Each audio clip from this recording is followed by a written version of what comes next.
Me. Hi Adama, I'm hearing what you're telling me while doing this meditation. This is a new way of looking at forgiveness. I'm used to thinking of forgiveness as something you dispense towards others for your own sake, but now you have a different angle on it. Yes, the angle you speak of is when you are in a situation where you are annoyed, angry, irritated, upset in any way by another person's comment or action, to forgive yourself. Me. Interesting. So why should I forgive myself if I haven't done anything wrong? But in effect you have done something wrong. You condemned the other person's behavior as being unfit in some way, whereas they are simply being themselves. Me. I think this is a new way, a completely new way of looking at things. It would be, yes. Me. So when someone says something offensive, why do I have to forgive myself? For labeling it as offensive. For taking offense. For not being loving towards that person. For reacting as if that person were at fault in some way. Me. Wow. Mind blower. Your ego is the one who takes offense. You are accustomed to certain social parameters you must work within, and the expectation is that all must fit these parameters. What if you dropped all of these parameters and simply allowed each person to be themselves? What if you saw the flaw within yourself for not allowing the person to be themselves? Yes, all beings are divine beings, no matter how they should express that. All interactions are interactions of love, no matter what they should be. Forgive yourself for forgetting that and returning to your old standard of expectation. Your egotistical earth rules. Your social parameters say that X will behave in a certain way in order to show me the respect I deserve. There are socially acceptable ways of showing respect, and there are people who do not abide by them for one reason or another. You so often say that the only thing you can change is yourself. So focus on that. See the fault as lying with yourself, not the other. See the fault, the short-sightedness, as being your own, not the other. Me. There are still people I wouldn't want around me because of their need to create chaos. So does that mean I'm unforgiving by your terms? Yes. Me. I don't want them creating chaos and negativity. So could you reach a compromise then? Me. I'm not having toxic, chaotic people around me. If that were the case I would have to live with my parents again, and I'm not doing that. So you have not forgiven yourself for not accepting your parents as they were. Me. Are you saying that forgiveness is a double-edged sword? There are two sides to it? You can forgive your parents for wronging you. But you have not forgiven yourself for not being able to love your parents. When you forgive yourself for not being able to love your parents, you will become loving towards them. Me. So complete acceptance of them as they were.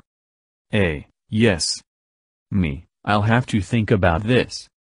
Begin by asking yourself, what if I were to forgive myself for not accepting this person as they are ?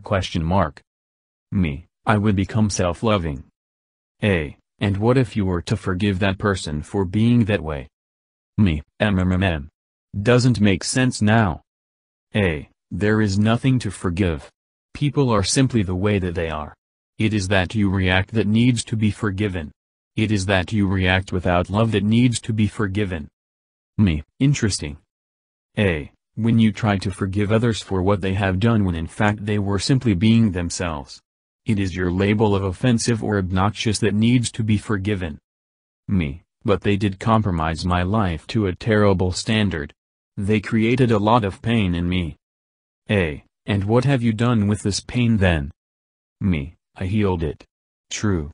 Without their having done this I wouldn't be where I am today. So it was all for the greater good in the end. All of life is.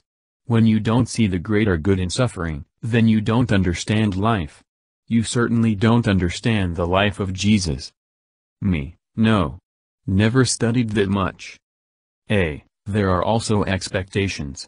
There is an expectation that all parents will do everything possible to ensure their child's happiness. When in fact this isn't true. So expectations must change as well.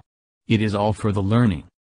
Me. I can feel some fear because then I think that it'll be like the grave scene in Michael Jackson's Thriller video. All the worst offenders will come out to get me. A. You have dealt with many offenders in your lifetime. When you forgive yourself for seeing their action as offensive, all rancor is dropped. The lesson of loving all no matter what unconditional love is learned. Me, can I still set a boundary? A. Based on what? There was no offense. Me, A. You are learning to become a fifth dimensional. That is what fifth dimensionals behave like, they love all. Me, okay. I'm pretty sure me and Ivo discussed forgiveness before and we talked about either forgiving them or forgiving both them and myself. A. Forgiveness is necessary for you as you are in the public eye and you are very aware that people either deliberately or not deliberately offend you. When you take offense and forgive yourself for taking the offense, then nothing is wrong. All is still love. You are afraid because you think that with no boundaries that everyone will come out to offend you. But in not putting up boundaries you are stepping into a greater awareness of the being a whole consciousness with others. Boundaries are a way of learning who you are, how you prefer to be treated, and as a defense mechanism. Not having boundaries means to stop taking offense or to forgive yourself when offense was taken. To continue to be part of the one. Me, I'll have to think about it. A. You said that 2019 was your year, the year you step even closer to your divinity. You have all the books you think you will need to study. You have the law of one. You have books on every subject you feel you need to study to understand yourself as a consciousness, an energy being, and you are also working on the Course in Miracles now. Me, which is a miracle because I've put it off for a long time. A. You weren't ready. You now are. Wait till you hear of the surprises Sananda has in store for you. Me, okay. It's good he's broken it into 365 segments because it's not something you could do in a month even, I feel. A. It's very important. But remember what I said in this video. There is no offense. There is only learning. There is only love. Me, you always make me teary-eyed. A. Love does that. The truth does that. For someone who has longed for the truth for so long, it is emotional when you finally hear it. Me, Ivo tells me the truth and I'm forgiving myself right now for finding offense at your words. A. You said yesterday to stop personalizing people's statements. You are thinking that I am saying that Ivo does not tell you the truth. He does. He tells you the next truth you need to hear to build your process. There are levels of awareness and you are all opening to higher consciousness now. There is no offense. There is only learning. There is only love. Forgive yourself for not understanding. It is you that is ignorant, and I do not mean that in a slanderous way. You do not know. Forgive yourself for not knowing and take the time to learn. We will be with you to remind you. Me, true. There is no offense. There is only learning. There is only love. A. Ivo has told you that those you take offense at are your teachers and you have paid lip service to this. Now jump into the lesson feet first. LOL. Me, got it. Thank you Adama, my man of love. A. You are very welcome. Adieu.